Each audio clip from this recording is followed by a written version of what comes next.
Lagyan natin dyan si cheesecake din. Tingnan natin if mag-i-iterulate siya dyan or what then. Pag nag-iterulate siya din, tanggalin natin. Okay, then si variegated awayuki dito sa gitna. Dito sa harap niya, no? Sa harap niya, peach snow. Then, dito natin ilagay yung isang missing you. Yan. Yan yung isang missing. Lagay natin dito sa middle. Wait lang. Magagalaw si Lotus. Yan. Para may mukha dyan. May nakabantay. Ay, gumagalaw. Ayusin natin. Yan, si missing you. Okay. Yan yung left side ng rock. Then, ayusin naman natin yung right side. Ito, medyo nakikirapan ako kasi meron tayong ano dyan, daydream and crested. Dito. Isipin natin kung saan natin sila ilalagay. So, yan guys. Doon ko nilagay yung cristata or crested natin and then si daydream. Kasama ng mga ibang gymnos ko. Yan, T-Lux and T-Line hybrids and yan. Diyan sila sa ano ko yan. Okay, let's continue here. I need kailangan ko ulit ng patungan para kay cheesecake. Wait, hanap lang tayo. Ito. Yung patungan niya na nandito dito. Lipat na lang natin. Total siya din naman yung ilalagay natin doon. Okay, dahan-dahan. Baka may matamaan. Here natin kagay. Konti. Yan. Then yung cheesecake.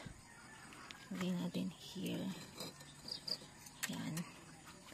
Okay. Hi guys! Welcome back to Succulent Bliss. It's me again, Aika. So, today's video, i-update ko kayo sa mga succulent na napat natin and na-haul natin kay Miss Lynn. Ito yung second haul natin sa kanya. Medyo marami din to. So, let's go.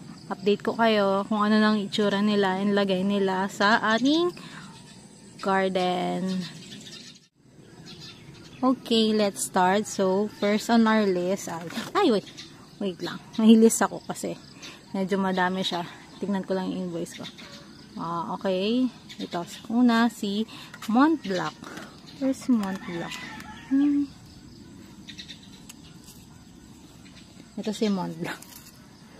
Yan. Nilagyan ko sila ng name and kung kailan ko sila napat. Napat ko sila noong October 25. Yan. Ito si Mont Blanc natin. Yan. May mga new leaves na siya. And, ayan o, buo na yung farina niya. Yan. And mukhang okay naman siya. Hindi ko na siya iaangat para i-check yung roots. Baka ma-disturb pa natin. And yan. Yan si ating Mont Blanc. Next is si Sedum George. Ando dito yung mga sedum na to. Wait lang. Ito, pinagsama-sama ko na sila. Si Sedum George, si Choco Moonstone, and Ellen. May tatlo kong Ellen sa kanya. Dito ko nilagay yung isa. Ayan si Sedum George. Okay naman sila dito. Nakahang sila. Ito si Choco Moonstone and si Ellen. Balak kong ikat tong tatlong to kapag naka-recover na sila. Gusto ko silang gawing mother plant na sila yung pagkukuhanan ko ng propagation, leaf and stem. Yan. Sana maging magabo sila para madami akong makuha sa kanilang propagation. Next is yung peridot. Order na naman ako sa kanya ng peridot. Andi dito yung peridot natin. Sinama ko dun sa old peridot ko. Ayan. Naglalagas yung leaves ng ng super balm ko. Wait lang, tanggalin natin. Andun siya sa likod. Yan, yung peridot na. Saka ako na tanggalin yung mga nag-yellow na leaves ni peridot. Yan, so far okay naman siya. Pagka tiningnan natin siya sa likod, makikita nyo yung roots ni peridot. Meaning, nakaka-recover naman siya dyan. Dito. Ito yung mga namain ko kay Miss Lynn na Echeveria. Ito hindi, sino ba to? Ito, yan. Namain na natin yan. Sino to? May pangalan ba siya? Wait lang, ayan. May pangalan siya. Check natin kung sino siya. si Milk Tea. Yan. Ito yung small size milk tea natin. Yan. Okay naman siya. Yan. Cute. Nasa ano lang siya. 3-inch pot lang siya. Then, ito yung twin head na champagne. Namain din natin kay Miss Lynn. Mababait naman si na champagne. In no time, malalakihan niya na yung pot niya. Then, ito ata si Blue Star.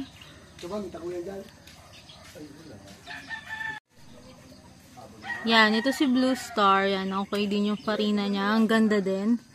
Then, next is si, wait lang. Kunin natin. Hindi ko matandaan yung name niya.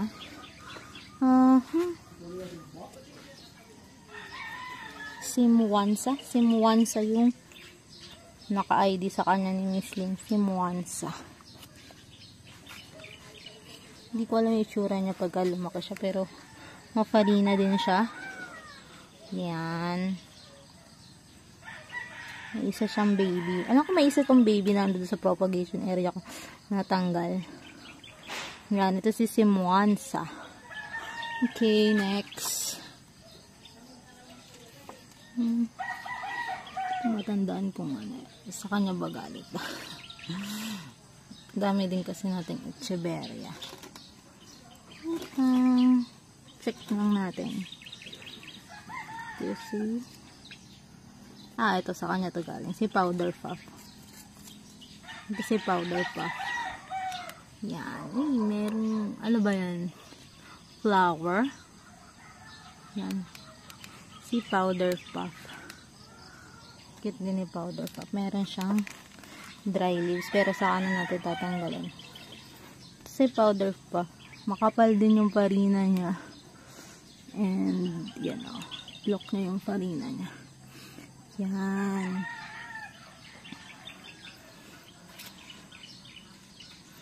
Super ganda. Hindi ko pa sila dinidiligan kasi malamig yung hangin dito sa place ko. Yan. Si Powder Puff. Then, may mga missing you din tayong galing sa kanya. Ito yung isang missing you. Dalawa yung missing you. Yan. Ito yung isa nating missing you. Yan. Okay naman siya. Ayan. Then, yung next na missing, yung isa nating missing you is ito. Yan. May flower stock din itong missing you na ito. Yan. May flower stock siya. Wait natin mag-open yung flower stock na. Then, yung mag-bloom. Tingnan natin kung anong color ng flower na. Yan, si Missing You. Then, ito. Si Monroe. Clamp Monroe from Miss Lynn. Yan. 3 heads ata. Ito, tri-head ata. Ito. Yan. Ikot natin konti.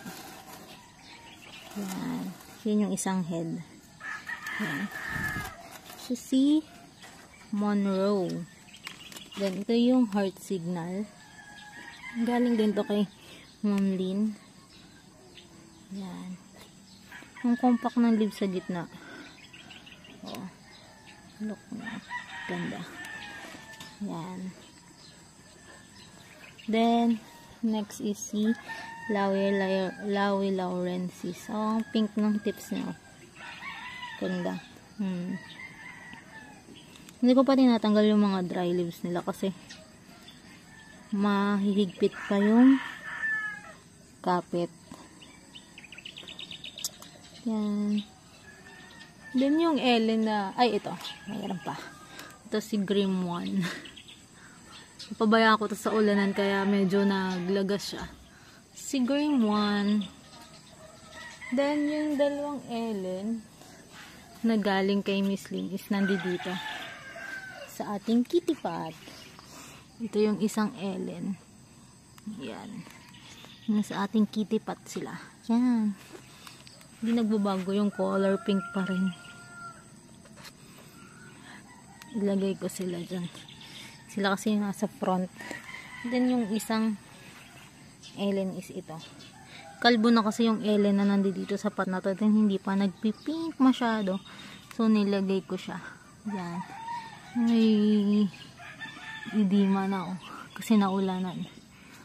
Pero okay lang yan. Yan. Madumi na yung kitty pot natin. Kailangan na nating i-brush. Pakita ko sa inyo yung mga kitty pot. Ito hybrid Ellen tong laman nitong isang kitty pot natin. Yan. Sila yung nasa front ng rack na to. Yan.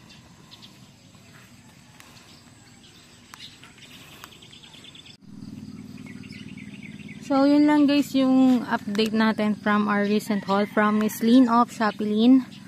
Yan. Thanks for watching. Bye!